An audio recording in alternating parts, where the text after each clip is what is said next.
timely discussion. As you have heard, today in Pakistan, Christians are being killed, other minorities are being prosecuted. Let's have a little debate that what is the role of a religion in a state affairs, state policies, and how it has entrenched into Pakistani state and politics. Let me say it in the beginning and put it, make it very clear that I think the Third World Solidarity believes in the speech of Quaid-e-Azam on 11th of August 1947, just 3-4 days before creation of Pakistan on 14th of August. And in that speech, I think we should publicize it more. We should take it more and put more posters in which Quaid-e-Azam said, today Hindus cease to be Hindu, Muslims cease to be Muslims, and unfortunately or fortunately at that time, there were not many sects fighting among each other. Today they are. He said, today everybody who lives in the boundaries of Pakistan is a Pakistani, and state will protect their right to have freedom of their faith, whatever they are in. Obviously this statement or speech of Quaid-e-Azam has been forgotten today, and today in Pakistan, if we see the Muslims are killing Muslims, Muslims are killing Christians, Muslims are killing Hindus and all others, and each other as well, which is a very sad situation. So can I ask you all to just stand up for one moment for the people who were killed a couple of days back in Badami Bagh, Lahore, and then we will start again.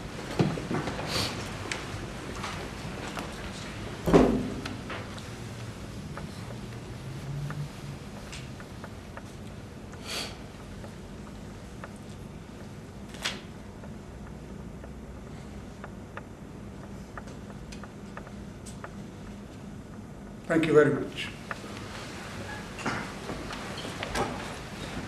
As I said, Third World Solidarity has always engaged people on different issues, and we speak of issues. And whereby you will have another chance to speak to each other. We have challenged different issues in Pakistan, and we will keep on doing it. Today, we could have full room of people, but because I wanted a very intellectual and academic debate today to start with, and I can also tell you that today the same meeting under the same title is happening in Karachi, in Islamabad as well. The people are discussing, obviously in Pakistan it is quite difficult to debate these sort of things, but we, fortunately overseas Pakistani who live in free countries can do it openly, and that's why I have invited very small group of people who can have a discussion and debate for next 2 hours.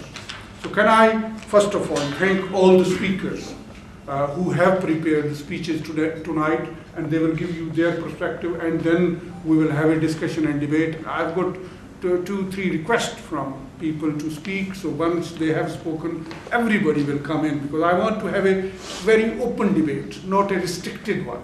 Everybody and anybody will be able to say his or her opinion, but I just want to say, as we have a limited time and we have to conclude around 7:30, 7:45, if you can not repeat what speakers have said, just disagree or agree with them, and if you are agreeing, you don't need to repeat it.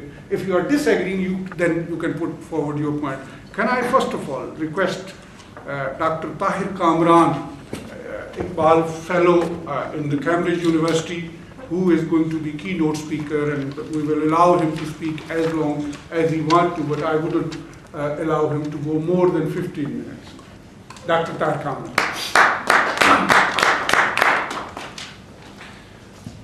Thank you very much, and thank you very much to Ishtiaq who convinced me and asked me insistently that I should take a trip of London, which have become quite expensive by now. You know, it costs £40 coming here. And then he also warned that there would be not very many audience, very many people to whom I'll be addressing here. But then Mushtaq Lashari, I have a great respect for him since we come from the same background almost and from the same district back home. So, and obviously his political contribution not only in Pakistan but also in Great Britain are enormous. So that warranted me, and that really convinced me to come over and say a few things on a subject that I have been engaged for last 10 or 12 years quite extensively and very closely, because primarily I have researched on this topic, whereby the role of religion was not only ascertained in the modern nation state, which at one point of time I was quite convinced that they're antithetical entities, because the emergence of nation state happened when European people at large have rejected religion as a political force to be reckoned with. Later on, when I looked into it far more profoundly and deeply, I came across that, well, secularization, this phenomenon of secularization, which started in the 18th century. It was part of the religious agenda. Religion shifted its emphasis in the face of secularization, and it changed its priorities a bit. We all of us know who have studied political history of Europe that John Stuart Mill era of the 19th century is known as an era of utilitarianism, where religion had taken a backseat. But Christopher Bailey is of the opinion that 1815 is a cutoff point where religion bounced back into the affairs of the state operators. That was despite the fact that in Brazil, in France, in England, to a certain extent, religion was marginalized to some level. But then, he argues that religion retraced its steps and reevaluated its role into the public sphere. So that is the scenario which gave rise to the values of Victorian era, and the leadership that Pakistan had, or All India Muslim League had by the end of the 19th century. It was evolved, it was nurtured and nestled in that value system, which value system was thrown up by the West essentially, because we see that all the frontline leaders of All India National Congress as well as All India Muslim League, they were educated and they were trained in the Western Academy. That is what exactly was reflected in that speech that Quaid-e-Azam Muhammad Ali Jinnah made at the Constituent Assembly on the 11th of August 1947. And that is the speech which is referred to by almost all the liberal intellectuals or liberal intelligentsia back in Pakistan, and which Iftikhar Hyder Malik rightly says the Charter of Pakistan and summation of Jinnah's views on the role of religion and the state, where he said that, well, Hindus will cease to be the Hindus and Muslims will cease to be the Muslims, and everyone will be free to go to their mosques, churches and synagogues, etc., etc. So, more so, if I may, I'm allowed to add a few things in here. When the career of Jinnah Sahab is re-evaluated or reviewed, it really strikes us with some of the decisions that he made as a Governor General. One decision was that the President of Constituent Assembly was a Hindu, Yogendranath Mandal, and his first foreign minister was Zulfullah Khan, for whom he had great respect. But later on, the whole sect from where he belonged was declared non-Muslims in 1974. And then he had his first CNC, Commander-in-Chief, was a Christian, General Messervy, and second CNC too was a Christian, General Qreshi. And that was the same armed forces which later on in the 1980s became not only the guardians of our frontiers, physical frontiers, but ideological frontiers also, which is set in place all the institutional makeup of Pakistan Army. It resonates with the legacy that we imbibed from the colonial power or the British power. I would say it colonial because many of you hold British passports, so we are only few holding Pakistani passports who are sitting here. So if I call British colonial, it means you are part of colonial agenda. So then since Lashari Saab referred to the Christians and whatever happened in Josephtown, as Joseph Colony, I think, Joseph Colony in Lahore. A couple of years ago, I attempted a paper on Christian minorities and all the persecution that they are going under in Pakistan. So I had the chance of tracing the link of Christians with the Pakistan movement and later on the political role that they played up till 1960s, rather up till 1979, because 1979 is a very, very important year in the history of Pakistan, where 3 or 4 things happened which unfolded whole of the sordid saga that Pakistan underwent. For instance, it was the Islamization of Ziaul Haq. It was the promulgation of Zakat and Ushur ordinance, which started this sectarian issue, and it rather triggered the powder keg, or conflagrated the powder keg of sectarianism.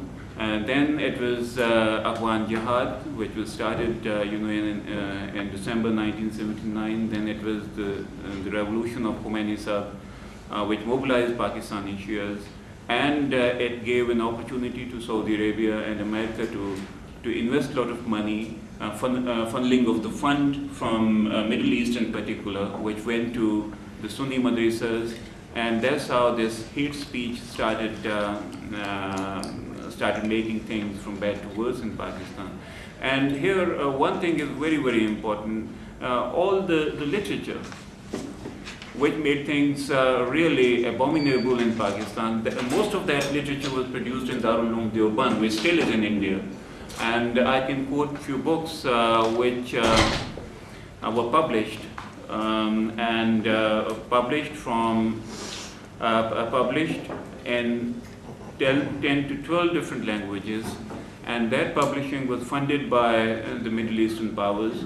One book was by Maulana Manzoor Nomani. It was on Inqilab-e-Iran, and in which Shias were castigated, and that was distributed free of cost, and which later on was banned in Pakistan.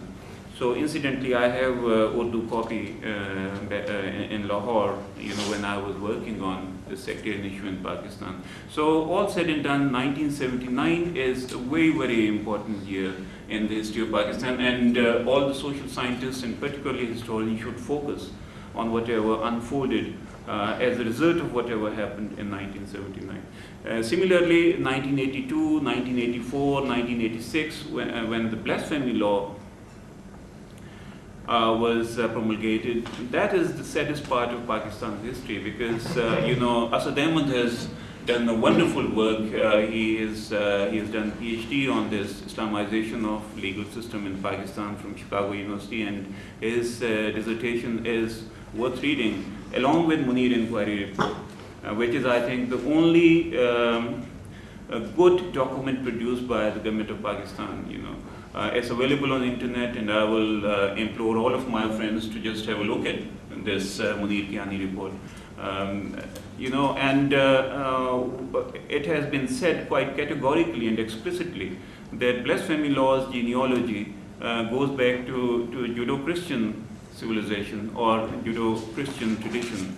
And no clear link could be established of blasphemy law with the Muslim history, unfortunately. That's what Asad Ahmed says, who teaches at Harvard University, and we come across each other once in a while here because he lives in London. Then it was in India, blasphemy law was enforced in 1860. It was revised in 1929 as a result of the Ghazi Lamdin Shaheed case, and then it was taken up by Ziaul Haq in 1982. So that blasphemy law has been an instrument of oppression. It has been used as an instrument of suppressing minorities, not only minorities, but your fellow Muslims also. There have been cases which were reported not only in Dera Ghazi Khan but also in Kasur, whereby one person implicated others on the question of this blasphemy law. Similarly, then one can say, so far as minorities are concerned, separate electorate were reintroduced in 1979. That too is a very, very important event. Separate electorate, which had become a story of the past, and Sharif al-Mujahid is spot on when he says that when Pakistan came into being, two-nation theory became meaningless, because everyone who came to Pakistan, who lived in Pakistan, and who accepted Pakistan as the country, they belonged to one nation. So now two-nation theory, and at the behest or at the pretext of two-nation theory, you're creating separate electorate. It becomes meaningless exercise, rather exercise in utter futility. So that too was the separate electorate was also a doing of Ziaul Haq. And why did he do it? Because intelligence reports reached him that minorities are going to vote for People's Party in the forthcoming BD elections. Therefore, in order to divest PPP off the vote bank from the minorities, he ostensibly did all that.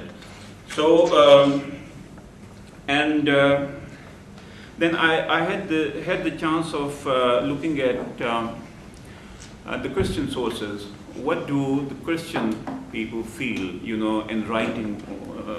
Many Christians have written on the state of Christians in Pakistan. So Francis Nadeem is one, then here Nazir Ali.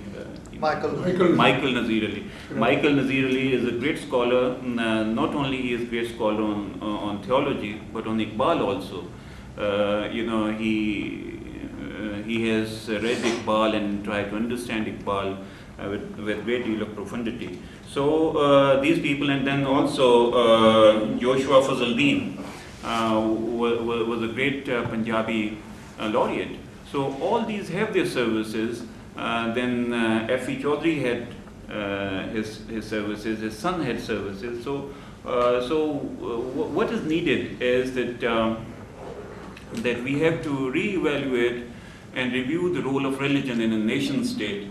Because at one point of time when someone was working on the role of the Sufis vis-a-vis Shia communities, Francis Robinson, he advised that young fellow while telling him what went wrong and where. So he said that last 25 years of the 19th century is very, very important for those people who are interested in history, politics, and sociology of South Asia, because many things came up that are explicable now, because the role of religion was changed. Our prism became modernized. We have, our eyes are traditional, but the prism from which we are seeing religion and religion's role in the politics, that is modernist. We organized religion in such a way that it became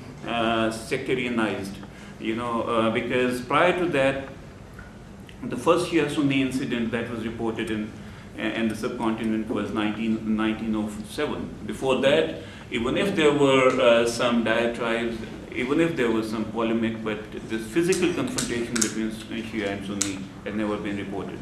So it was from Lucknow that it, transpired. And one thing that needs to be asserted here,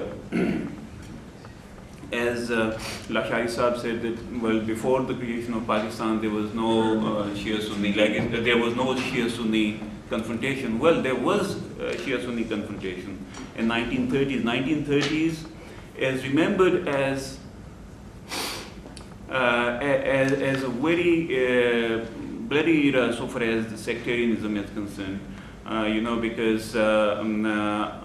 Because I read somewhere from the remote district of Jhang, given 1,000 people went in 1938 to court arrest in Awadh, which was ruled by the Shias for so many years. And there was a direct confrontation between Ihrar and the Shia forces there.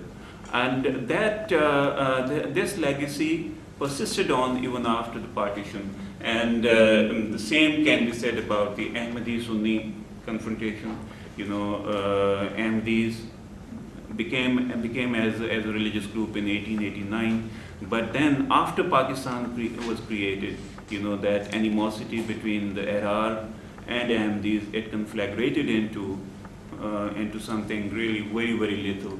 It is explicable, and one should obviously focus one's attention on that in a scholarly manner in order to understand the pathological problems that Pakistan is facing right now. I think I have 15 minutes. Okay, thank you very much. Thank you.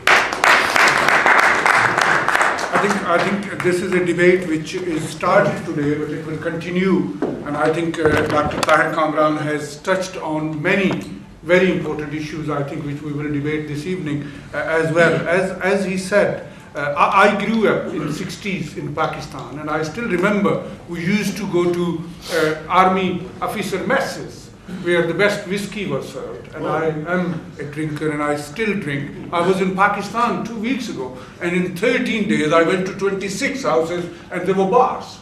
So, and it is illegal.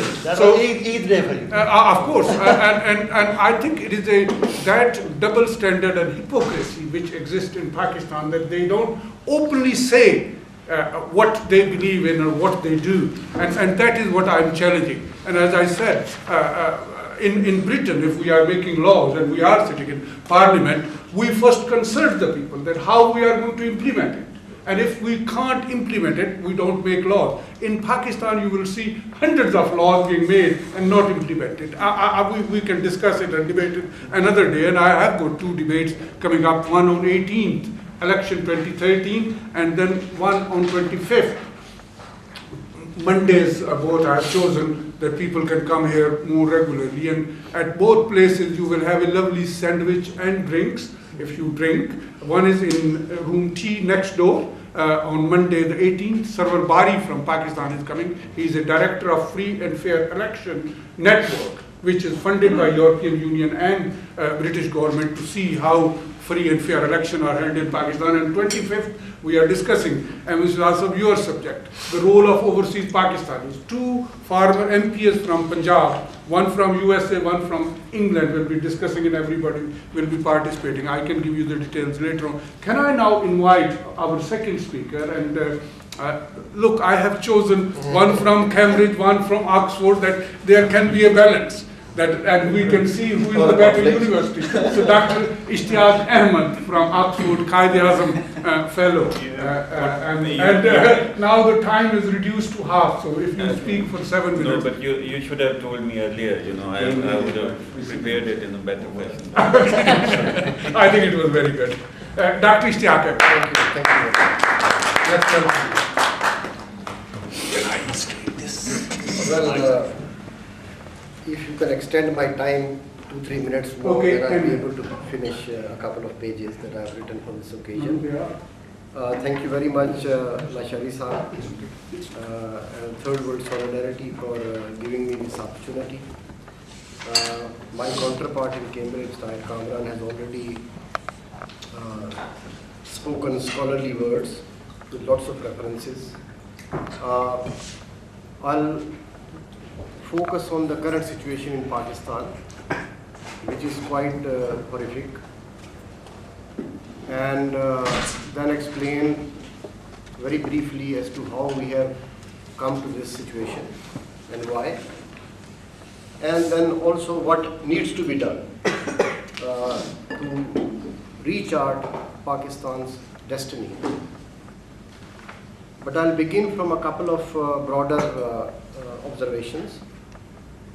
First of all, the country we are currently situated, and by far the advanced Western world, has reached this stage after making a fundamental decision centuries ago, which is to separate religion from the affairs of the state. So, which led to reformation, industrialization, and the modernity as we all know today. Second fact of history, I believe, is that for several centuries, Muslims were on top of everything, intellectually, scientifically, in literature, art, centuries of rule in Spain. And during this time, we did not abandon our link with religion's role in the public life. It was a caliphate. So there are two factual, instances from history for us. I believe Turkey, after Ataturk was able to liberate the country, followed the same route which the West did and excelled in every sphere. So we have a Muslim country, Muslim majority country, with a constitution that separates, that begins actually by separating religion from state affairs. Another fact of history, I gave you the example of Muslim rule in Spain, where Muslim identity somehow was addressed. The issue was resolved in giving religion some kind of a role in public affairs. We can look at Malaysia, for instance. You have another Muslim state, very successful with a bright future, where you have different religions, minorities, sects, ethnicities, peacefully coexisting. Actually, it is a fine example of the same spirit of convivencia, which was peaceful coexistence that Muslims practiced in Andalusia for several centuries, in which Jews, Christians peacefully coexisted with the Muslim, under the Muslim rule. And in fact, interestingly, the golden age of the Jews corresponds with the golden age of the Muslims, because the golden age of the Jews was possible only under Muslim rule. So these are examples from history, and I think they are equally relevant for debates or discussions taking place with reference to Pakistan. Now, what is Pakistan's current situation? Extremism and consequent terrorism has cost over 40,000 lives in the last 5 years alone, since 2007 May. In the last 2 months, we have had 250 plus Shias killed in 3 instances of major violence, in Karachi and 2 in Quetta. 3 years ago, rather in 2011, we had a minister and a governor killed in the name of blasphemy.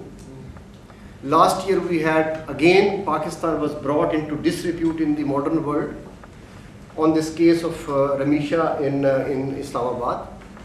And just last week we had another episode. So if Taliban terrorism takes place, then it is subsequently followed by sectarian violence instance.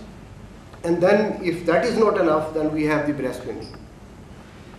Now look at the external reality for Pakistan, which is the Afghans currently are fearing that perhaps we are going to do the same thing as the Western forces depart, as we did since mid-1970s, which is try to reverse the threat of Pashtun separatist nationalist threat. And in order to neutralize that, we promoted radical Islamic Afghan groups. The process begins in the 1970s, continues with international support in the 80s. We continue that in the 1990s, and allegations were made against Pakistan throughout the post 9/11 period that we somehow pursued duality in our counter-terrorism approach. Vis-a-vis India, which is India's biggest fear from Pakistan, it is perhaps because allegedly, according to them, Lashkar-e-Taiba was the organization which was responsible for 2008 bombing in Mumbai. And they fear that these groups still are intact in Pakistan, so there might be a chance that whatever peace process progress has been achieved in travel and trade domains particularly, may be reversed if another such incident takes place.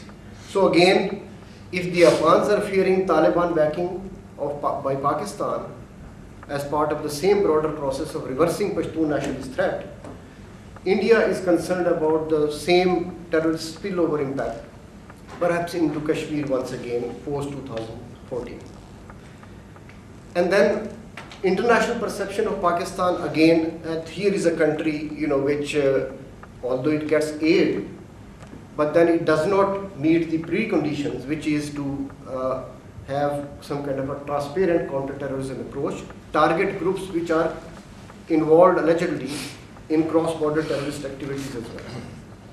So what is clear from this, and my own experience as a former journalist in Pakistan, I covered the first uprising of Tehreek-e-Nafaz-e-Sharia Muhammadi in Swat, and one of the conclusions that I reached was that basically the name of Sharia or the call for Sharia, behind this were these drug barons, die-hard criminals, rapists, who wanted to escape the normal secular court system, and they were misusing the name of Islam in order to achieve whatever ends they had.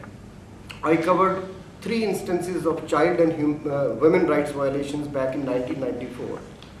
And in each of these instances, which were limited to a part of Punjab province, what I found was that the misuse of Islam was the primary factor behind all of these instances of child and women rights violations. Now, when we look at, this is the current reality, and it is telling us that religion somehow is playing a role which is not only leading to a horrific outcome in internal situation in Pakistan, but also castigating Pakistan's name in the region and in the outside world. This is the reality, and is now increasingly understood, because this reality with every passing day is becoming gory right before our eyes.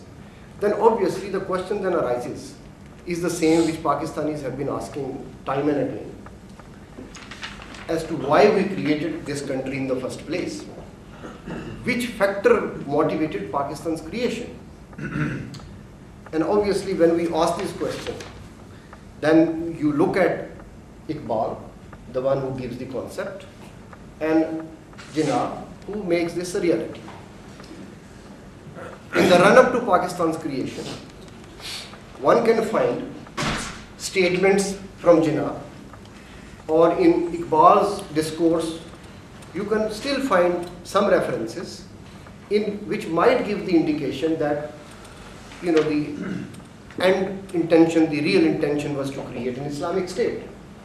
And this is how the very forces who actually opposed Pakistan's creation, they use these statements, or say verses like Juda ho deen siyasat se to reh jati hai changezi.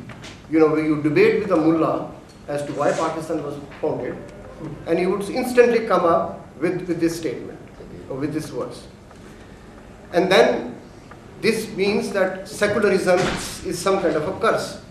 in the popular discourse, secularism is then confused with atheism, as if when we talk about secularism, we mean that there is no religion.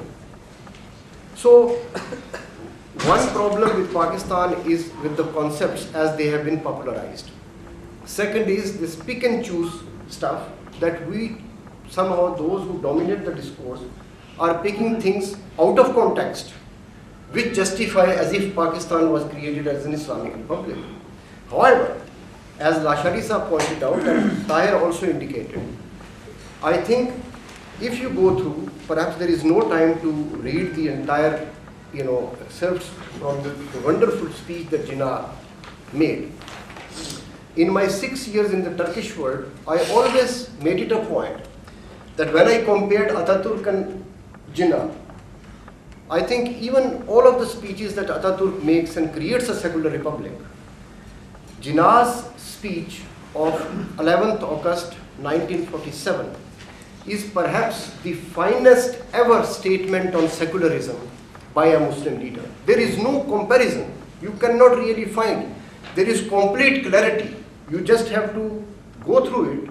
And when this simple statement from the entire speech is that religion has nothing to do with the business of the state, can there be, ambiguity about it?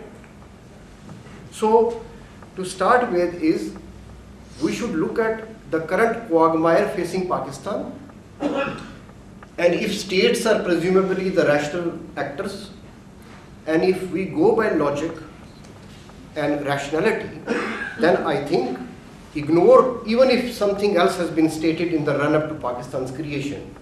Because in the run-up to Pakistan's creation, one fact that we cannot ignore is the cabinet mission plan, which Jinnah Muslim League accepted. It was Nehru and the Congress which opposed. So this quest for a separate Muslim homeland, we were willing to compromise, but it was forced upon us, our leadership. And we can pick, if we understand that the crisis Pakistani state and society faces, which is right before our eyes, which is aggravating with the passage of time. So this is the statement that we can start the discussion. And whatever radical steps that we start to take as a Pakistani nation and as a leadership, which should have the guts now to actually follow through what has been conceptualized in this speech. So what is absolutely clear in the course of Pakistan's history, and I think Tahir Kamran has indicated as to where we went wrong and what steps were taken at least during the nearly last 40 years of Pakistan's history, where at least during the first 30 years, apart from a couple of instances of violence, we retained that subcontinental, pacifist, largely Turkic Persian religious creed. And the reversal starts to take place in the 1970s, post-1971 separation of Pakistan, East Pakistan, by the Zulfikar Ali Bhutto regime. It is built upon during Ziaul Haq's time. Then there is no end. The decline, the steep decline that begins during these 2 decades continues, and it continues to haunt us right now. Musharraf regime did attempt to reverse Zia's legacy, but he was an authoritarian leader. He did not have any roots among the people, so you really could not expect from him, through whatever enlightened moderation and other formulas that he floated, that something credible and bold would come out of his exercise. In fact, whatever political power that he enjoyed, you can look at the entire discourse on madrasa reforms, on enlightened moderation. He could not even utter the word secular during the 9-year rule, and at least 6-7 years in the beginning were, he had effective power, he could state that. So the situation has come to such a pass. The Salman Taseer is murdered, and the government leadership is helpless. It cannot even come out openly condemning the incident. The situation is so gory that you have a military dictator who wants to reverse Zia's legacy, but does not have the courage to say the word secular. And the finest statement on secularism comes from the founding father of Pakistan. So I think the crisis, how we have reached this crisis, the challenges that will confront us, and the way this conflict and crisis is conflagrating and increasing with every passing day is absolutely clear.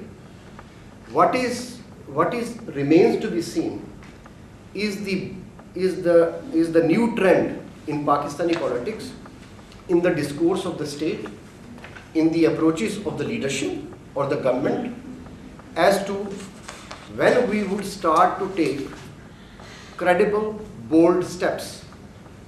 I'm not suggesting that change should take place overnight.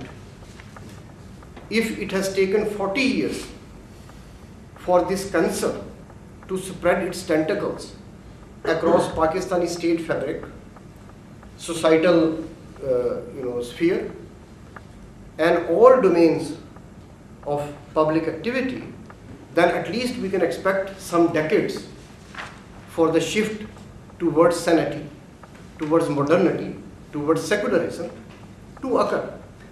And what are these steps? Number one, all of our constitutions begin from a preamble that remains the objectives resolution. An objectives resolution, I don't have the time to read it, but objectives resolution passed a year after Jinnah's death is actually contradicts whatever he stated in the first important speech on the eve of Pakistan's creation. Because Jinnah was absolutely clear that even if the name of Islam has been used to create Pakistan, under compulsions largely from the Congress Nehru leadership, but running this country would be based upon separating religion from state. So one is to eradicate objectives resolution from the constitution, to make sure, just like the Turks have done, that constitution should specify that the business of the state and the affairs of the government will be run strictly according to secular creeds. Thirdly, we should be absolutely clear by now that whether it is Tariq-e-Taliban Pakistan, Lashkar-e-Jangvi, Jaish-e-Muhammad, Lashkar-e-Taiba, Al-Qaeda, Afghan Taliban, boundaries between all of these groups and the linkages which they have with criminal syndicates, drug barons, boundaries are really blurred. Even if the organizations are different, they share the same ideology of killing minorities, of not tolerating any dissent among fellow Sunnis and other sects. So this notion that one is a good Taliban and there can be a bad Taliban, we have paid a great price in terms of losing our internal stability, losing more than anything else tens of thousands of people, both civilian and security personnel. In the outside sphere, we have lost respect. Our image in the wider world, in the international community, has gone down seriously. And if we really want to be at peace internally or be at peace with the rest of the world, I think it is about time that once this democratization process continues, we can popularize this discourse of reclaiming Pakistan's secular, progressive, modern destiny that Jinnah had envisioned for us and Iqbal or Sir Syed had talked about previously. Thank you very much. Dr. Ishtiaq, thank you very much. I think your suggestions are taken, and I hope you both send me your paper that we can either publish it in a book form or booklet form, or publish it in widely, that people at least can start a debate.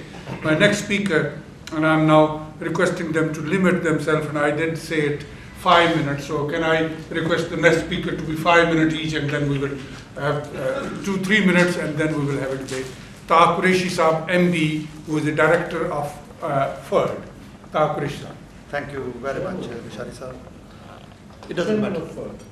It doesn't. Chairman. It doesn't matter. Ladies and gentlemen, I'm grateful that Lishari sir has offered us this opportunity, particularly with regards to Pakistan, as the title is Religion and its Impact on State Policies, case of Pakistan.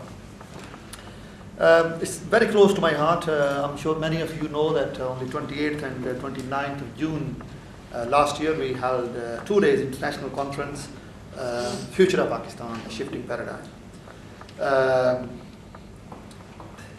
Pakistan is Islamic Republic of Pakistan.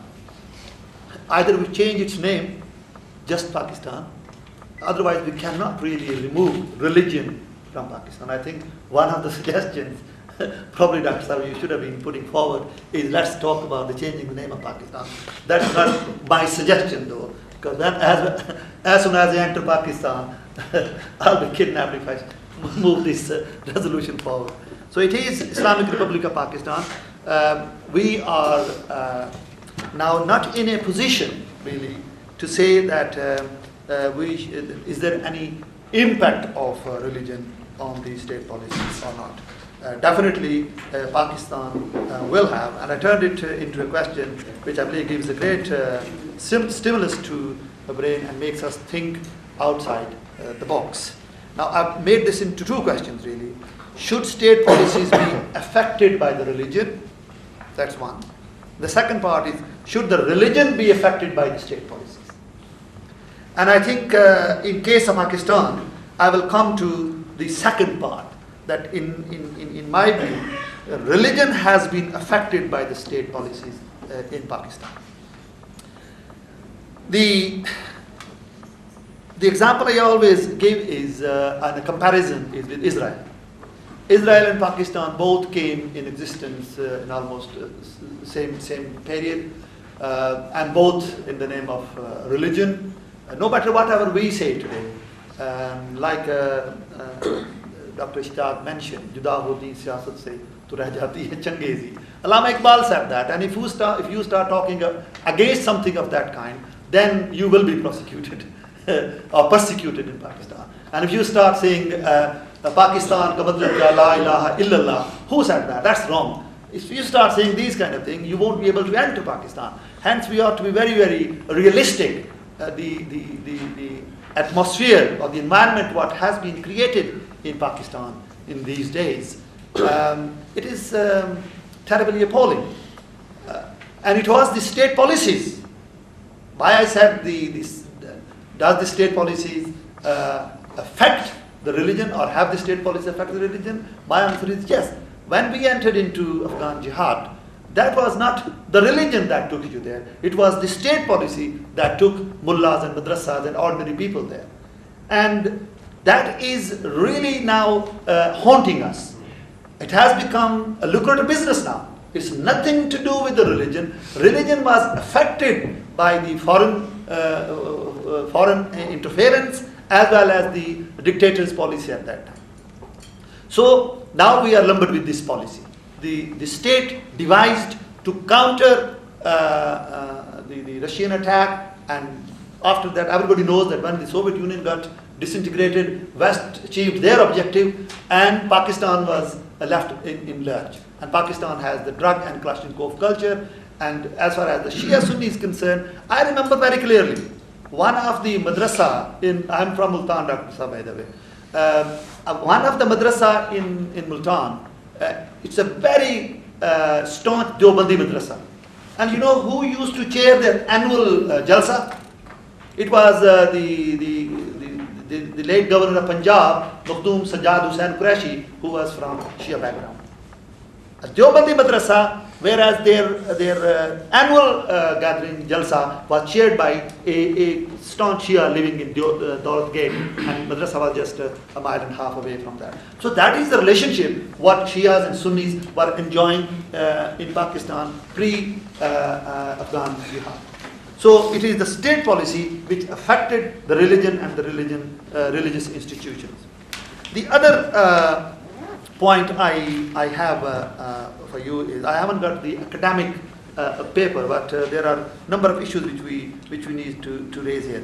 When Quran says very clearly, O mankind, we have created you from a single pair of a male and female, which is Adam and Eve, and we have made you into nation and tribe, so that you may know one another, not that you despise one another. And this is a very clear message. And this is what religion gives. It is the state policies now which have created this kind of situation that when the non-state actors want to recruit people to send them into various parts to fight for jihad and to pinch other countries, it's all right then. But when it is those same people, they want to utilize the similar infrastructure for their heinous desires, then it becomes wrong. So it is the state's responsibility not to nurture these kind of groups. What we see is that these groups have been nurtured by the state for a long time, and Dr. Ishtiaq rightly said, now it has taken us for 30 years to get to that stage, for example. It is going to take other 60 years to really go back to the zero and then to the positive side. That's my observation on that. The other aspect which I always give the comparison of Israel and Pakistan is, Israel, the state, they had a religion. A country came in existence due to a religion. They had a policy, state policy, to develop the country, to carry out research and development. They set some positive objectives for them. Now they are high-tech nation. This is the nation which is providing you with Kindle. Everybody, billions of Kindles are being used. Billions of Kindles around the world are being used. And where is it generated? Where is it designed? Where is it produced? In Israel. A little country, but they set objectives for the development of their nation. Is that all right? Of course. There is no fire, it is just a war. Shari Sahab, आपने मुझे stop कर देना जब मेरा time खत्म. Another 1 minute, sir. Yes. So that is the nation, that is the state which set objectives to be achieved for people, for the community. So they achieved that. Now we are very proud of having J-17 Thunder, I think, and I carried out some research. You know where we got that state-of-the-art IT system in the cockpit? Through Turkey from Israel. This is how developed this country is. So we need to really learn, instead of just talking about the mullahs and madrasas. I had Rahman Malik and Kamal Shah, the Interior Secretary, and the Director General of FIA in my office to see how we were supporting or rehabilitating those people who have been charged in the Terrorism Act. So they came and they wanted to see how we were rehabilitating these people. And the first thing they said was, we have a problem with Mullah and Madrasa and we want to reform them. All these people, they come to get money from British government to American government, and they have just targeted Mullahs and Madrasa.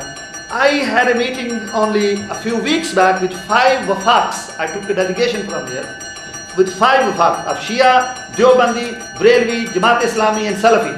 5 wafaks. They have got 500,000 students going through their wafaks and 25,000 madrasas affiliated with them. I had a meeting with them with my delegation, and all of them, they were sitting together in one room. They prayed together, as a matter of fact. So I think the state policy is targeting Mullah and Madrasa, and it's fulfilling someone else's really wishes. To me, the Pakistani community really need to shift its paradigm. Instead of chasing something which is not the actual target, how many mullahs and madrasas are involved in this whole terrorism? And for example, 9/11, were the mullahs and madrasas? 7/7, were the mullahs and madrasas? 21st of July incident, were the mullahs and madrasas? Glasgow airport, was the mullah and madrasa? People keeping beard and having a turban, they are not mullahs and madrasas. So we need to really revisit our strategy.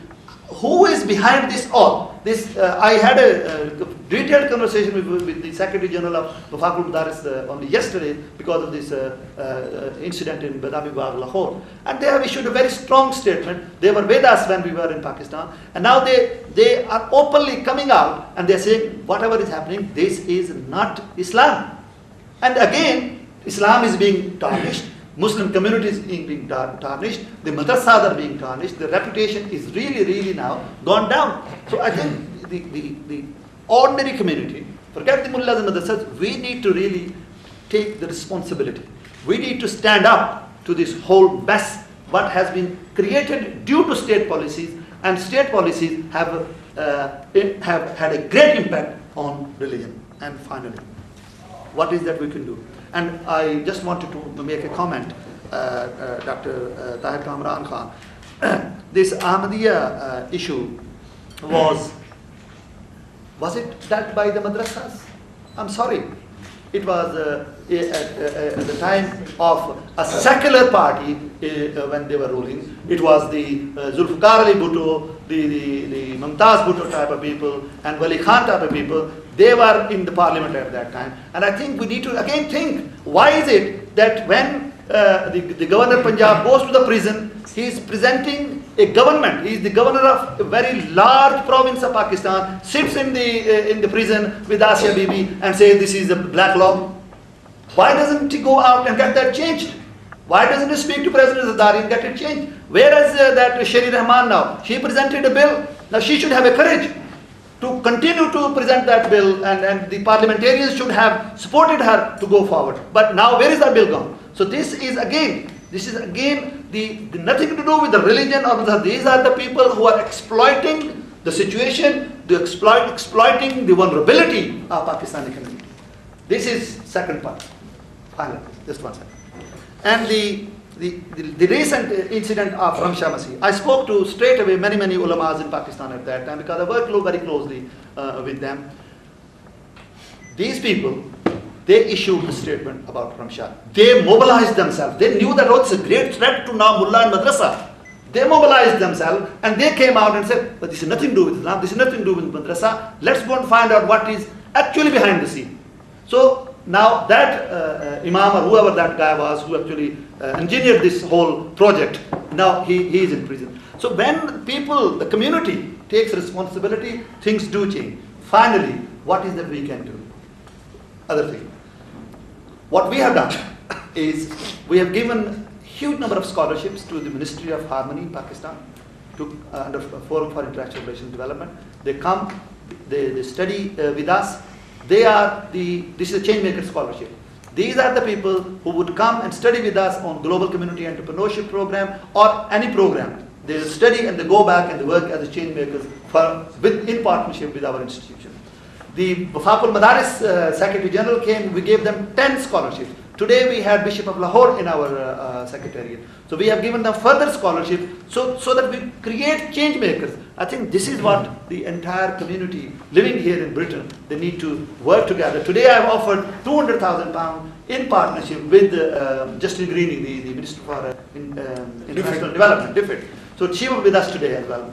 So this is something which we could work together in partnership and have greater impact to change the mindset set of people so that they could influence the state policies so that they cannot negatively influence or they cannot have negative impact on the religion. Thank you.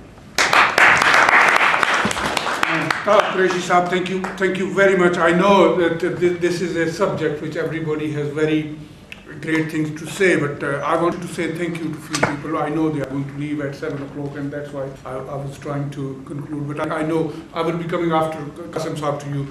Can I first of all thank the media especially who are going to write about this event into their newspapers, TVs and everywhere.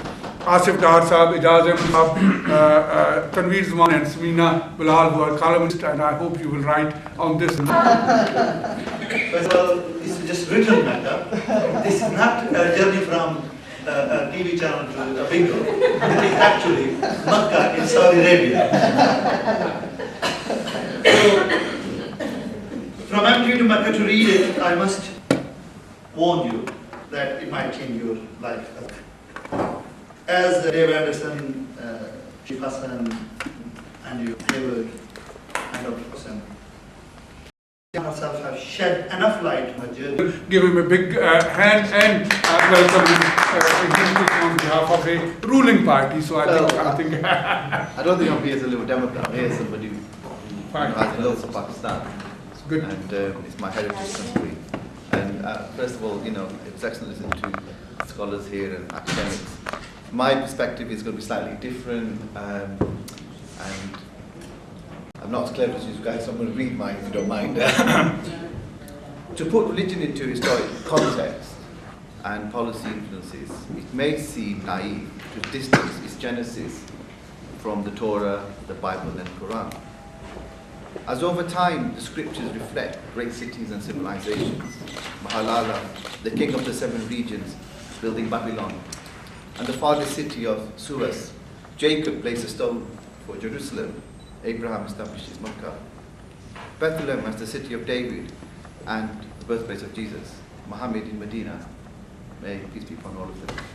And today, 1 billion Christians will put their faith into 115 people, cardinals, to elect a new pope.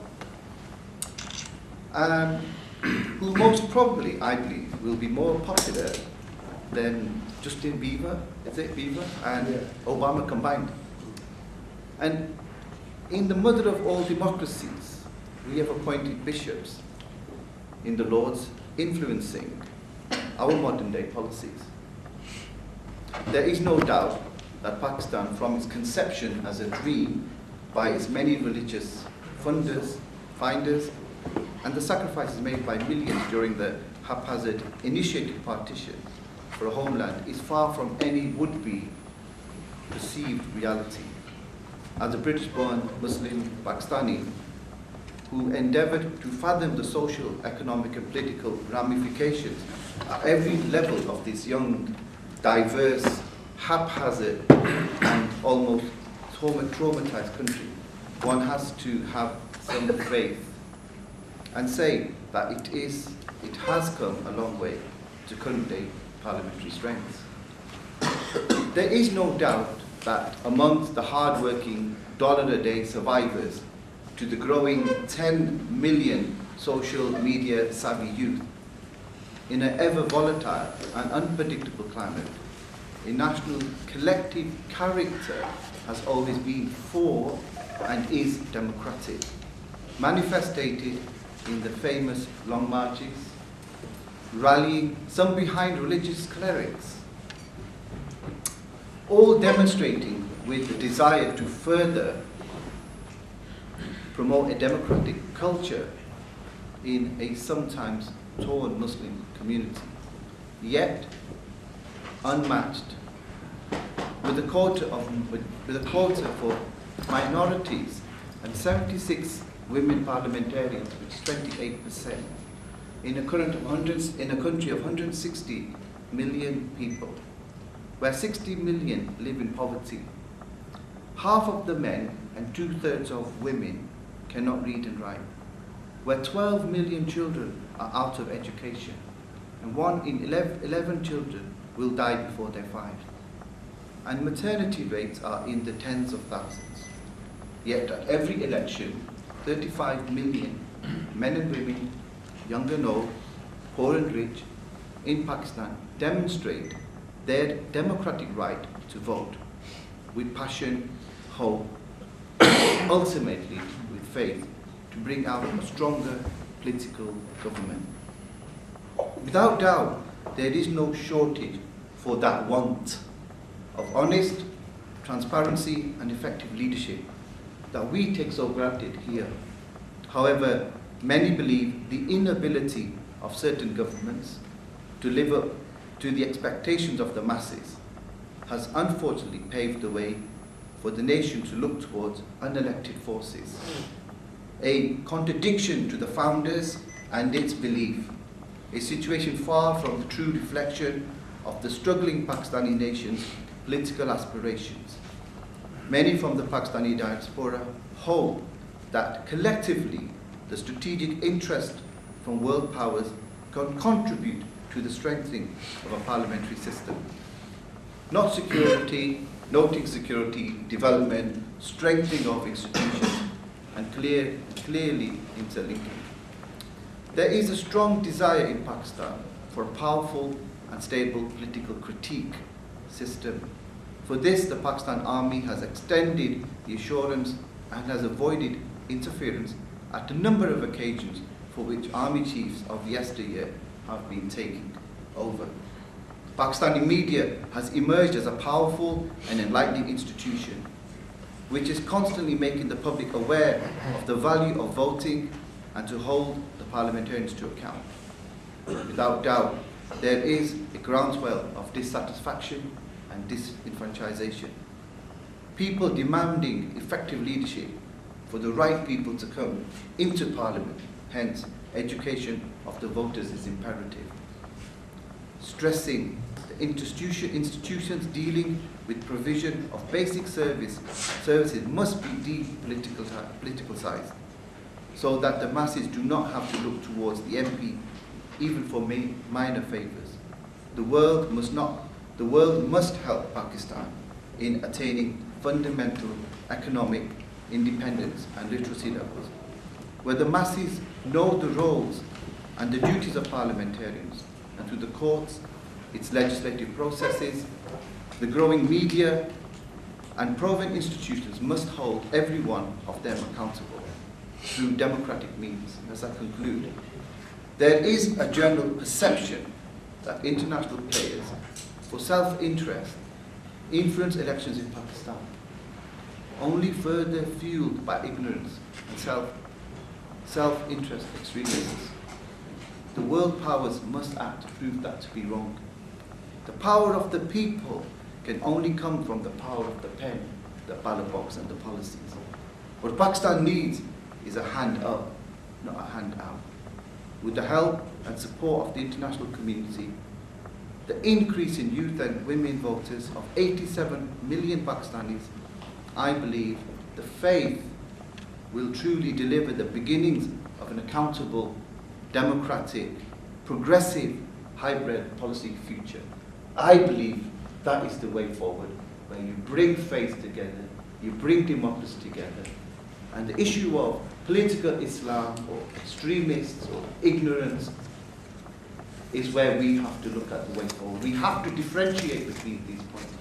And I feel this is where we, not only as Pakistanis, but as Muslim nations, I think we're being coined and framed and divided by terminology that's been created by those that have interest to elude us from what the true reality of Islam is.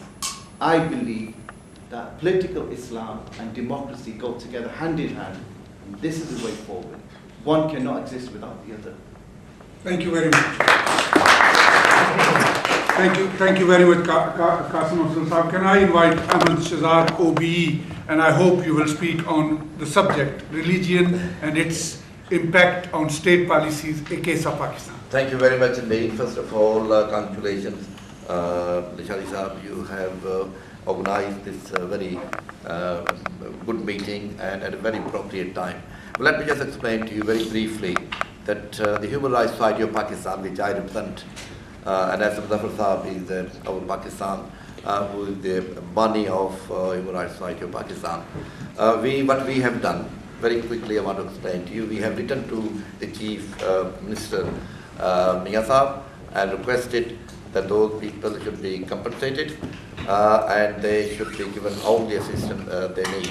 Now, let me explain to you, it is not really and truly, I've heard the intellectuals and our professors and Qassim Sahab and Toaha Sahab, they are the intellectuals.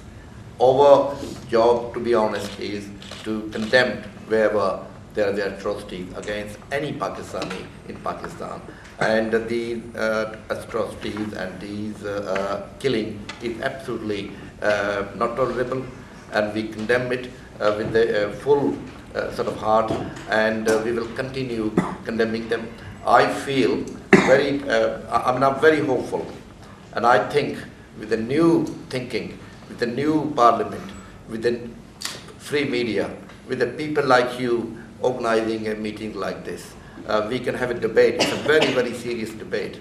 And what I heard, they're absolutely right, that many, many people are abusing it, abusing the Western law, abusing, the ethnicity. And Pakistan belongs to all of us, and all those ethnicities which exist in Pakistan. We will be doing our bit to support this cause. We will be doing our bit to be part of this debate and find a solution. But as I said, I'm very hopeful. I can see the light end of tunnel. I can see that if these elections are fair and open, and according to 63 and 63 clauses, you will see some changes. Educated people will come and represent us. And I feel that perhaps there will be a chance to amend whatever is needed to be amended. And with that, congratulations once again. Thank you. Thank you. Can I invite, and I will say a few words before I invite the next speaker. I think we are sitting in 21st century, and I have invited both sides. One side is that there should be no role of religion in state affairs, and in Pakistan it has been used and abused.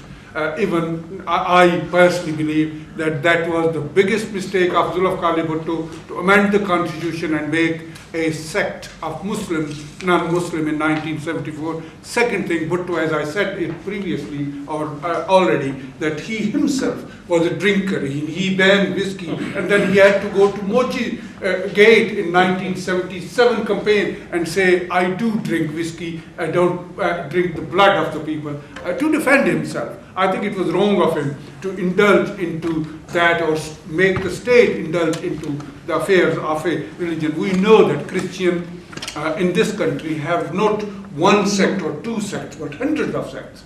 But no state or Britain comes out that this sect is a Christian Catholic, which is the state religion, and this is non-Catholic. Even in France, there was a news last night that they are importing their clergies because they can't find many clergies. They are importing it from Sierra Leone and Africa, and they are saying because none of the French people are involved in the religion affairs. So when you take the religion out of state affairs, you move forward. And as I said, we are sitting in 21st century. Turkey and Malaysia as example have been given, but can I give you another example of Morocco, where when Spain, there was a Christian war and Christian and Jews were pushed from Spain and they went to Morocco. The first synagogue was built in 1699 in Morocco, and Morocco is another example. Can I also say that in Pakistan, we have not only used and abused the religion which exists in Pakistan on 14th of August 1947,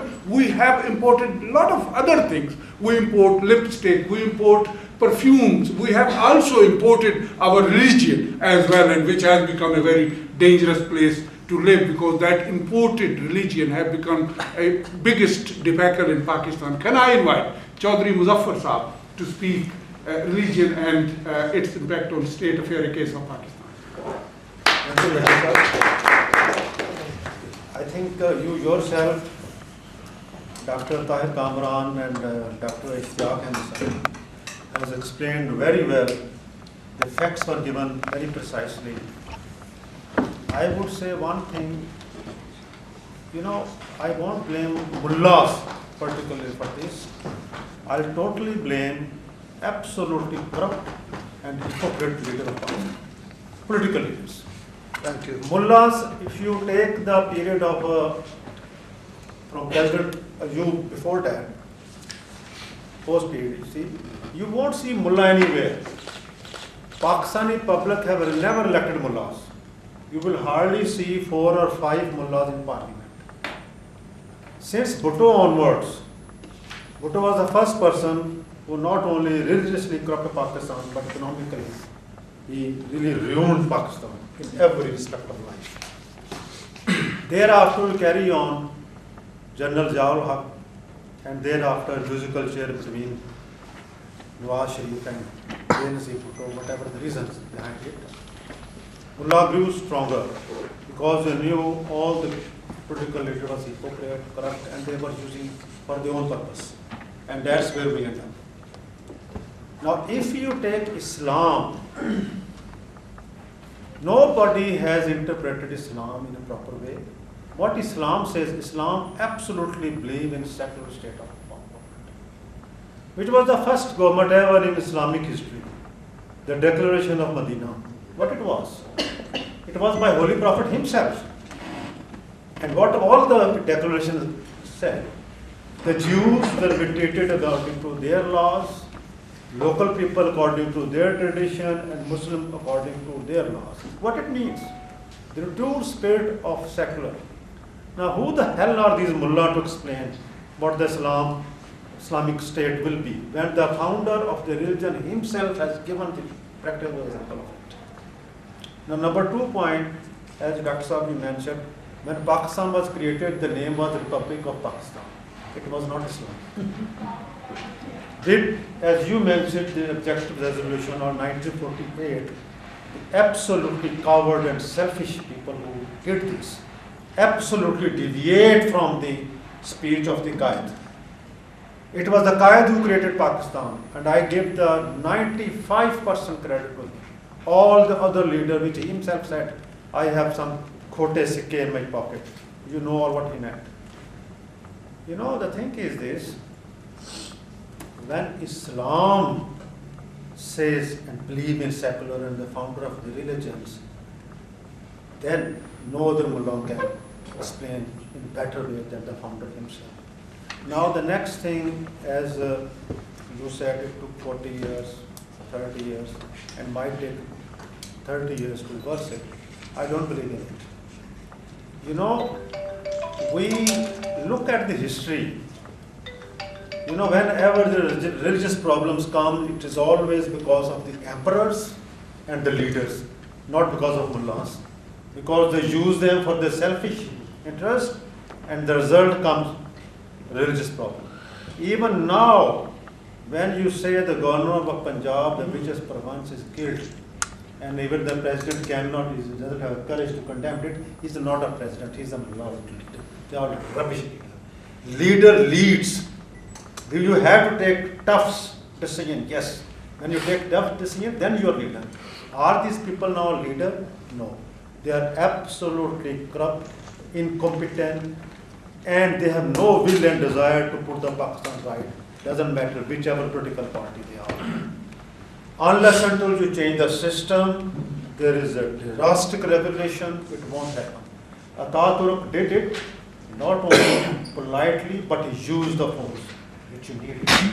Mao Zedong changed the country and came for the revolution by force. You say simply just because of election will change it. Who will come? All these thugs will come again. To take another 10 years, 20 years, remain these thugs again unless we change the system. There is nothing wrong with the religion. There is only because of this corrupt leader we are suffering. When they arise, when you people of Pakistan stands up and throw them away into the system, whichever way it is, you will be continually this will be happening. We will be talking and without any result. Thank you very much. Thank you very much, Chaudhary Sahab. I think obviously this is your point of view. I believe that next election will have a very important impact on these corrupt leadership, because if election commission implements 62 and 63, which they are trying to, with the help of media and judiciary, I think you will see a very good result, not an improvement of just a a small great point, I agree with you, but if it is strictly implemented, none of the leader of any party will be eligible. I know. None of these people. I'm hoping that only 20% Because is they're all working implemented. on drug money. Yeah. I'm hoping that it will be 20% implemented, and slowly we will get out of this leadership. Can I invite, the representative of MQM, Muhammad Anwar, to speak briefly? Muhammad Anwar Bhai. I'll try to be as brief as I possibly can. Thank you very much indeed, Ishtiaq bhai, for inviting me. And the professors have done a wonderful job in teaching us the history, and we have learned a lot about the history of Pakistan. And also, as you said, we will be persecuted if we say secular or whatever. Let's not fear persecution. Let's speak truth and stand up to the facts, because Pakistan is imploding. History is fine, but we need to focus the challenge that we are confronted with right now and seek solution. Because unless we seek solution, the enemies of Pakistan right now are rejoicing with the state of affairs of Pakistan, that it is a disintegrating. They don't have to make any effort to disintegrate it. Ever since we have incorporated religion into the state of affairs, there is nothing left but change. Juda ho deen siyasat se to reh jati hai change. That's what we are facing today.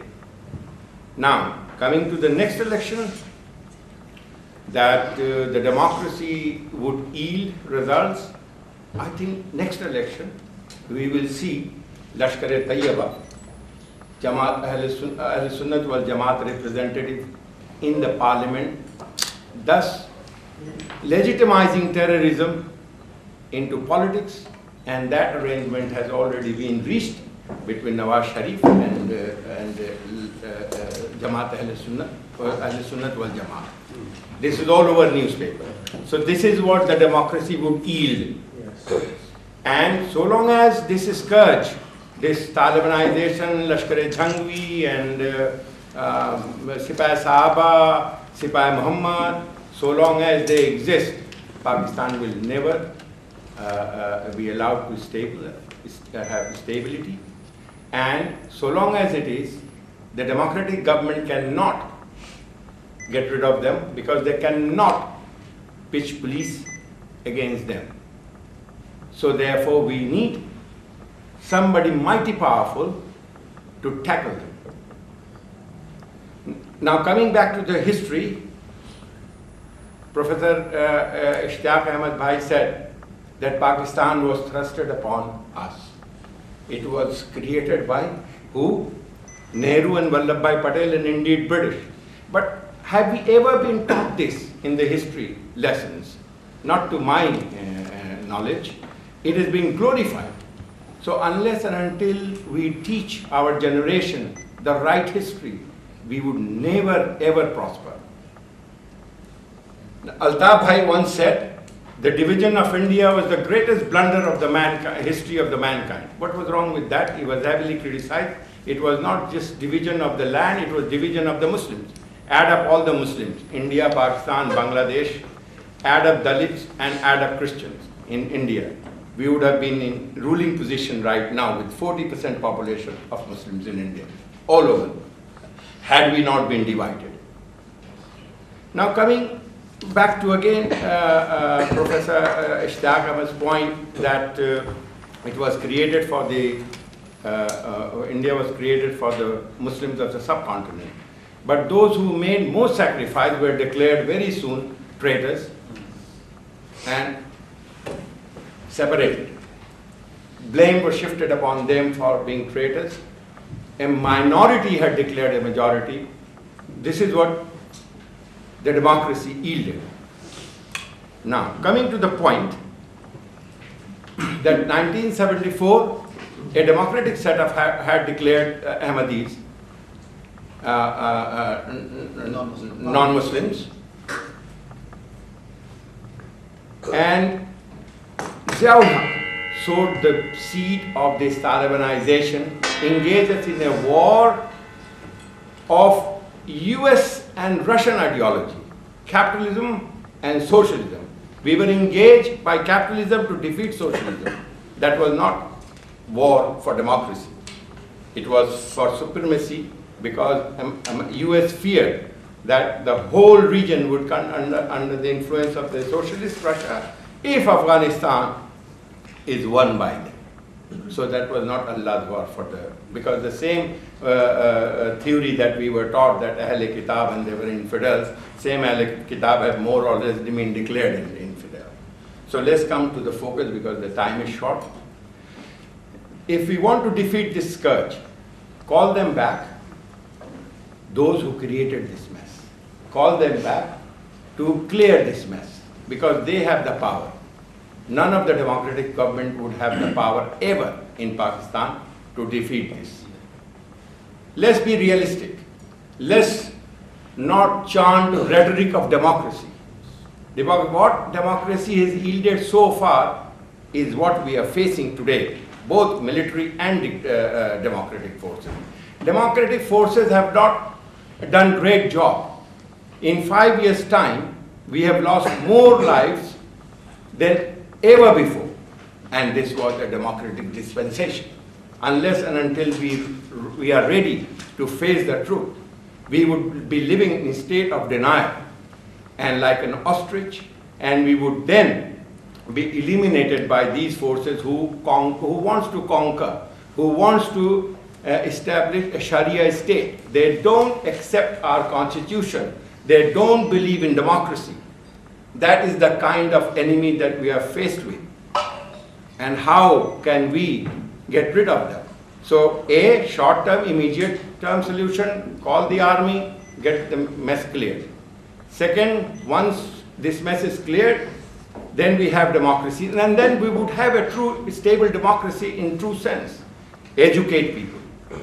Unless and until you educate, you make sure that you spend enough money in literacy and re-modernize madrasas. Okay, madrasas perhaps are doing some part of social work. Okay, we reform them. No, we don't need jihad anymore. Who are we going to fight jihad against? Are we in a position to win Kashmir, or still looking for strategic depth in Afghanistan? Let's forget all those ideals. Let's live in real world. And these are the two things if we can do. And here we are all educated people, and the kind of people sitting here play a role, and they are opinion builders. So therefore, this is the immediate thing that we need to address. And with this, thank you very much indeed. I'm opening Just want to add one thing. What Ahmed Bhai was saying, same advice is given to the all ruling elite by Mahathir Mohamad as well. Yeah, but we had, yes, said example of, I'm opening it for 5-6 minutes for brief comments or questions, and then I will ask both keynote speakers to conclude it, answer question raised by other speakers. Anybody who want to say? Sheikh Saab.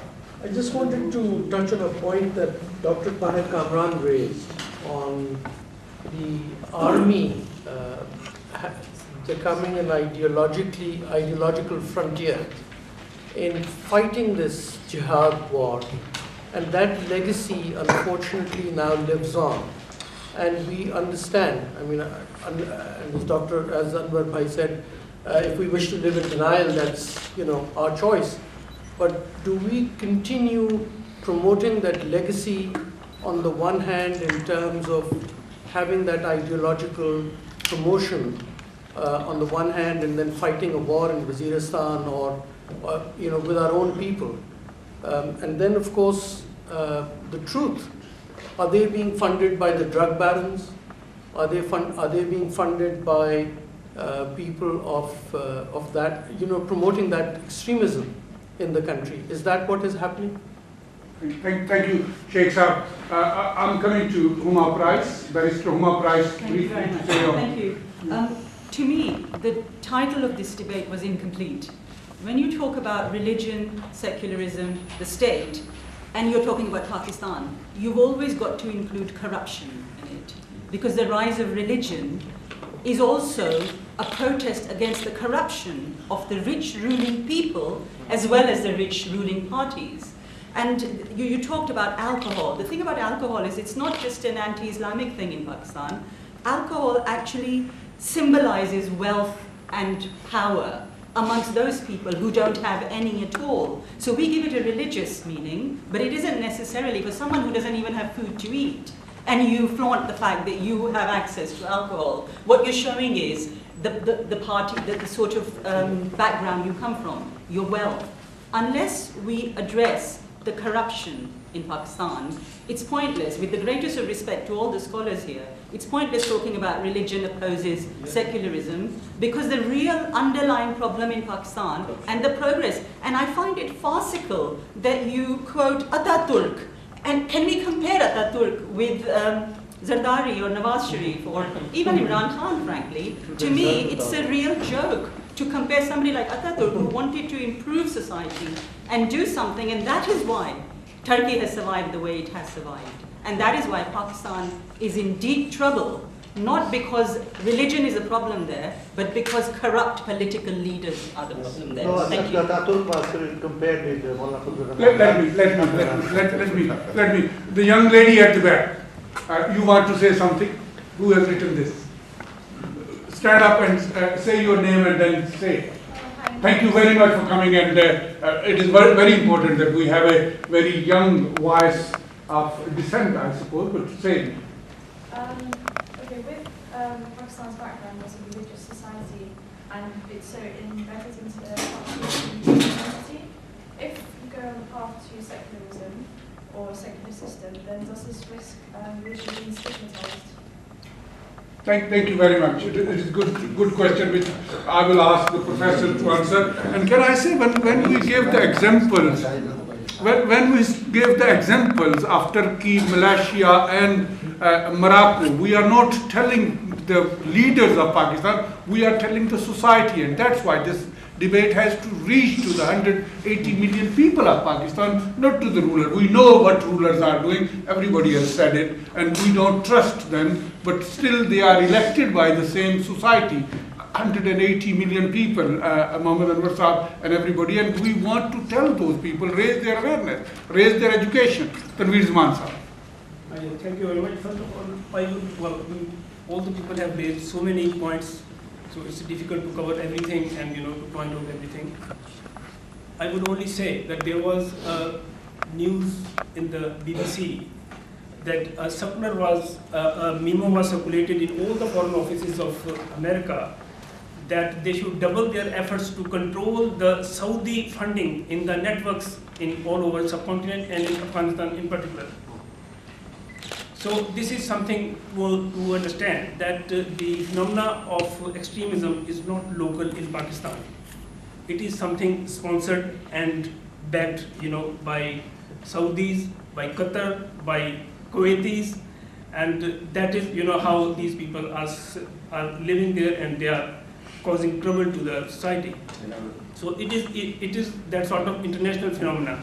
They are working in Syria, they are operating in Iraq, they are operating in Yemen. So these Jangvi people who were created in 1918 Iran to counter this Irani revolution. So these are some of the facts which we need to keep in mind when we talk about the terrorism and extremism in Pakistan. That its root causes are not lying in Pakistan; they are somewhere else. They are funded from somewhere else. So the corruption and the warlords are not the local issue. They are all operating from the international links. So that is something to be addressed in Pakistan, and that is something which the state has to be blunt on it. They have to be brave enough to point out what is happening from the Islamist states which are claiming, and they are actually they are the claimants of Islam, and they want to use Pakistan as a proxy war. We should be aware of it. So our society, which is at the moment conflicting, and has gone in extreme sectarianism, seems to be difficult to come out of it from this democratic process or from this sort of ordinary measures, to come out of this sort of crisis. So that is something need to be addressed by the state if state need to exist. Otherwise, it won't exist. Thank you. Thank you very much, Mr. sir. Now, anybody else? Now I will request. Can I just say, you made a point earlier on differed. You made a point on differed. As a Homer Price made reference to corruption. Differed is spending £1.35 billion, because I'm involved with the minister on this. And the main focus is educating people. they've targeted 4 million young people that they want to put 200 million pounds towards.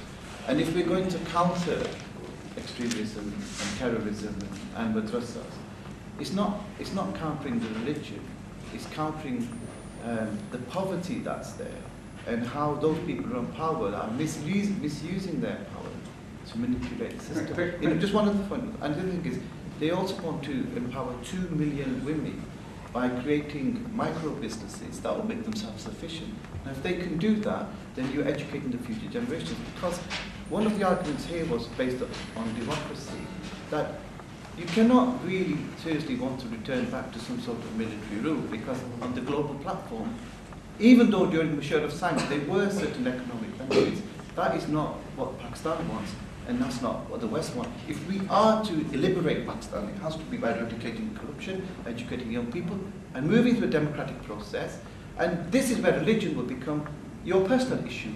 At the moment, religion becomes the main issue, and we use, I think, irrelevant examples of our personal interests. Thank you. First, I will ask Dr. Ishtiaq Saab to say concluding remarks, and then Dr. Tahir.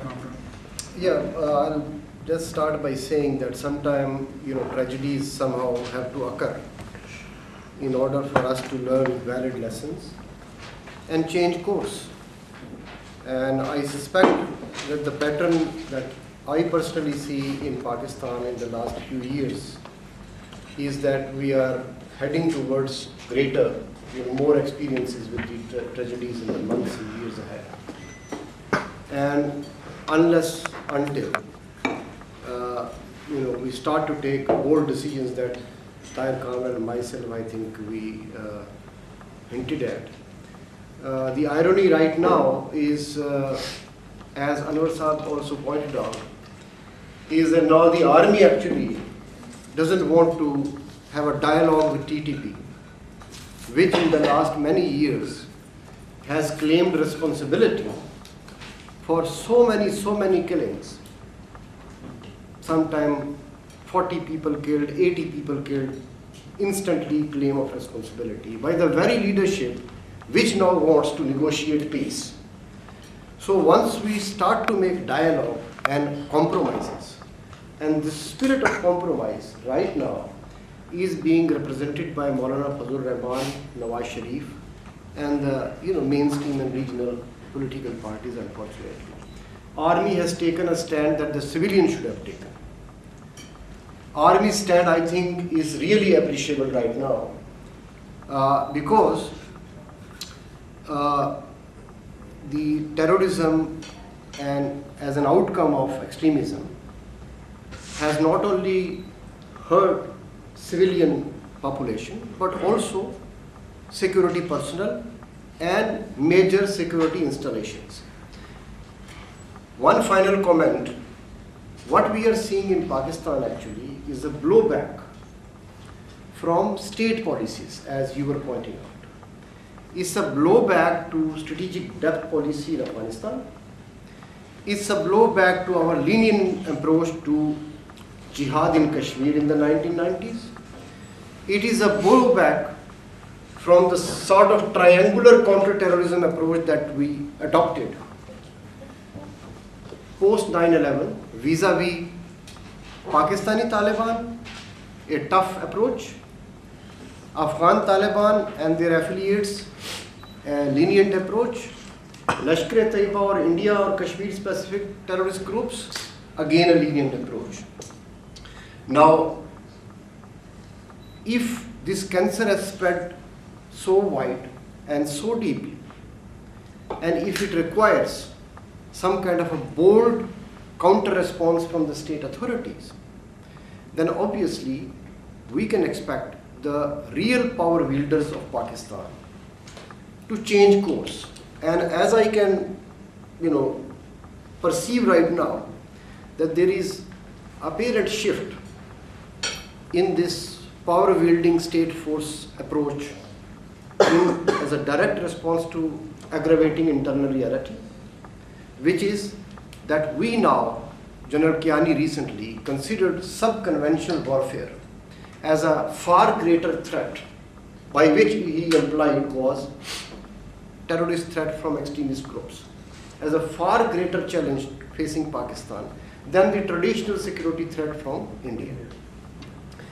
Then, now we subscribe in foreign policy domain to the idea of regional pivot, which means that Pakistan is now in the process of changing its course towards Afghanistan, reaching out to the non-Pashtun, traditionally anti-Pakistani Pashtun leadership. With India, we have re-adopted our policies, as we can see that even in the recent tension over LOC, Pakistani security establishment was the one which was reaching out in order to diffuse tension. We have diversified our regional and international relationships. We have cut a pipeline deal with Iran, which we are going to implement under whatever cost. That is what we are pledging right now. So if Pakistan gets closer to Iran, it automatically reduces Saudi influence and the Wahhabi baggage that it carries for us. We get cheap oil, but it is a barter arrangement.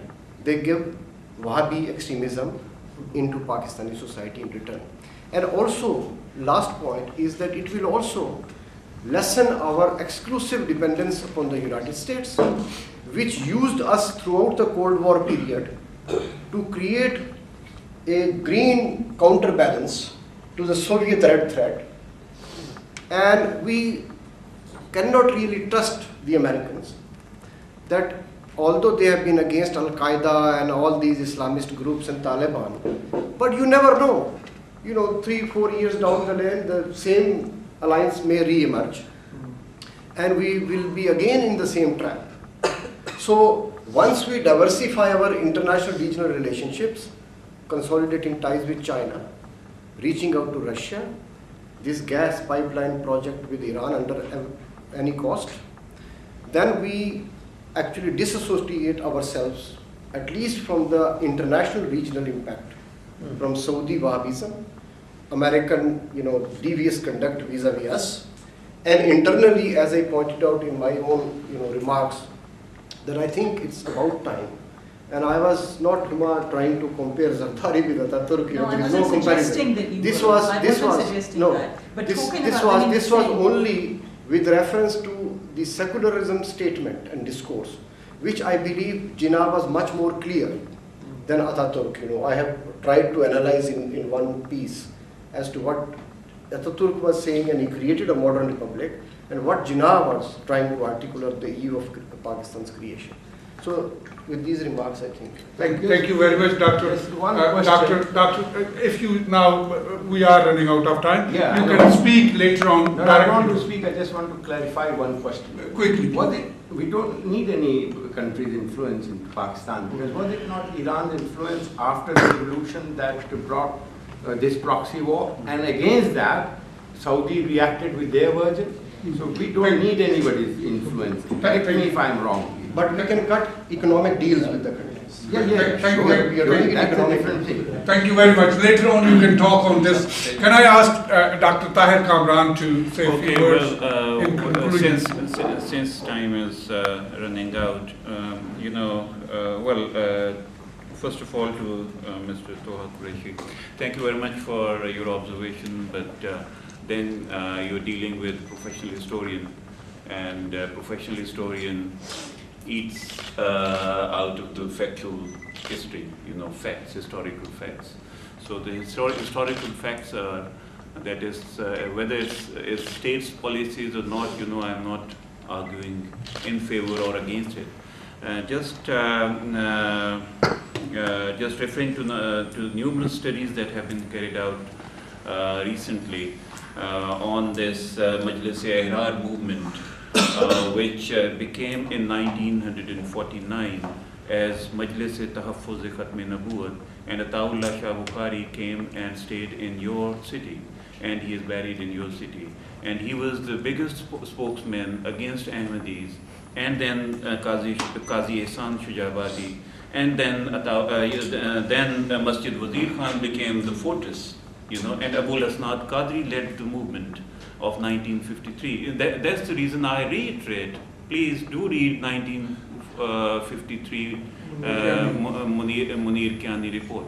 You know, and from 1946 onwards, Jinnah Sahib, not only he had secular overtures, on the other hand, he was reaching out to Deobandi ulama. You know, Shabir Ahmed Usmani was won over, you know, and Mufti Shafi was won over. Khair Muhammad Jilandri became pro-Pakistan. He was a Deobandi Maulvi who established in Multan Khairul Madaris. Then Qasim ul Aloom is in Multan. And then Haq Nawaz Jhangvi was educated from Khairul Madaris and Darul Uloom Kabirwala. Then Azam Tariq was the product of Jamia Banoria. Then Manzoor Chanyoti was a product of Darul Uloom Jam Shoro. And then look at the history and genealogy of Akoda Khatak Madrasa. Jamia Banoria, and you know, Western academia is working a lot on that. You know, Pakistanis don't have time or the motivation to do all this. You know, Jamia Banoria as well as Akoda Khatak Madrasa, which was established by Maulana Abdul Haq, and now it's run by Samiul Haq. You know, they are the main problems. You know, that whole of the Western world in particular perceive that you know, they may create or they may turn out to be a powder keg in the future. And so underlying current, you know, they might not be, you know, that friend has left, you know, he made an assertion. We are very good at making assertions without qualifying them. Well, the real problem is that Maulvis don't have electoral force, but they have the street force.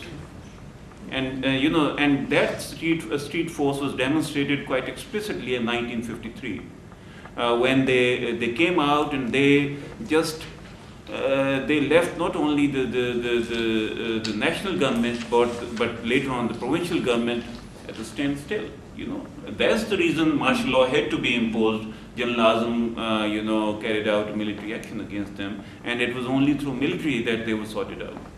So second thing that I wanted to just refer to is your question, sir, about military, not only the guardians of the physical frontiers, but ideological frontier. Well, I have said it on numerous times, and I had a fight with American scholar Christina Fair, who was there at London School of Economics, arguing, you know, constantly castigating Pakistan and all that. So, and he advised American establishment to change its course of action, leave Pakistan in the lurch, and put all the eggs in Iranian baskets. Iran can be far more valuable friend, according to her, than Pakistan. Pakistan is stabbing on the back, according to her. So when I said that, well, all this terrorism started from America, if I argue, because the jihad narrative started from the University of Nebraska, if I argue, and University of Indiana, what would be your response? And then she didn't have any answer but to fight with me, because she was an American citizen and I'm a poor Pakistani, you know. So ideological frontier was in that time and space, it was a concoction, or whatever you may call it. Now time has changed, and I solemnly believe that everything exists with the reference to the time and space. You know, when time changes, you have to change. When space changes, you have to change. So now, and probably that's one way that our military is trained to look for the enemy towards the east. They haven't, or the military policymakers haven't, I believe, contemplated even smallest of opportunity of tracing any animosity towards northwestern borders. So they have no answer. They don't have any prognosis how to deal with the situation. That's the reason northwest of Pakistan is still deep in problems. Qassim Afzal, one thing, you know, your speech was wonderful. You know, I enjoyed it. But political Islam, so I have been a strong believer in political Islam because Pakistani people, majority of them, they do believe in political Islam, of course. But then the problem with South Asia in general, Pakistan in particular, is that religiously and so far as sectarian profile of Pakistan is concerned, is highly diversified. You have 20% of Shias, you have 59% of Brahmins, you have now 35% of Deobandis, and whenever you talk about Islam, you cannot divest Pakistan of jurisprudence, fiqh. You cannot, when coming to the nitty-gritty of Shariat, those differences will bound to rise, and then any question hinging on the religious difference, it becomes bloody. Thank you. So that's my response to it. We can talk about it. So far as corruption is concerned, you might have noticed Ashish Nandi, a very famous philosopher from India. He got into trouble when he said that corruption becomes an issue when poor classes they do corruption. Whenever elite people dabbled into corruption or they do corruption, no one speaks because they are very well equipped to do corruption and then hide it. They know how to do it in a sophisticated manner. So that those very rare People's Party supporters here that I met, they have floated this argument that, well, Ashish Nandi said that, and Ashish Nandi is the top 10 philosophers of the contemporary world, that when corruption is done by the ordinary jalas, then you people start jumping up and down, and when the people top of the echelon of your society, they do corruption, then nothing happens. So isn't it a double standard? Now, and same as I'm not supporting corruption, but that is one response, and I think Ashish Nandi also said this, that well, corruption is but natural. Little bit of corruption I will definitely support because I would prefer current India over Singapore, which is completely devoid of corruption, but it seems quite inhuman. So that's just an observation, but I am not supporting corruption at all. Thank you very much. Thank you. Can I thank all the speakers and everybody, and special thank to you because you were here listening at media, and also special thank for Rahil Tariq, who have arrived quite late on behalf of Deputy High Commissioner of Pakistan, who promised that he will be here at 6 o'clock. No, thank you very much. But can I say that everybody has said that. Can I just clarify that I had gone to attend a diplomatic reception? No, it wasn't the traffic. And I'm just coming from there. So my apologies, and apologies on behalf of the Deputy High Commissioner. No, I'm thankful that you came and you thought that this debate is so important that you show your face, and I'm appreciating it. I'm obviously, I know. But can I say that I think we agree on one thing, and Samina ji, I'm concluding. You have sat for 2 hours and now you start talking, although you were going out and in. Can I say that in last 2 hours, I have learned a lot, and I hope you have. I can speak on this subject for many minutes, if not hours, but I think the two people who have spoken today, both professors, one from Qaid Azam chair in Oxford and one from Iqbal chair, Cambridge, they have given us a startup. So let's start this debate today. And I think everybody has agreed that this issue is not indigenous issue of Pakistan. It was thrust on Pakistan by imported religion, by imported jihad, and it started during Cold War, and our leadership failed to balance it. The foreign policy was not a balanced foreign policy. They are trying, and I think there was only very brief period when Bhutto tried to balance it out, and he challenged Sito and Sento, and he also challenged Russian hegemony or USSR, but he paid the price.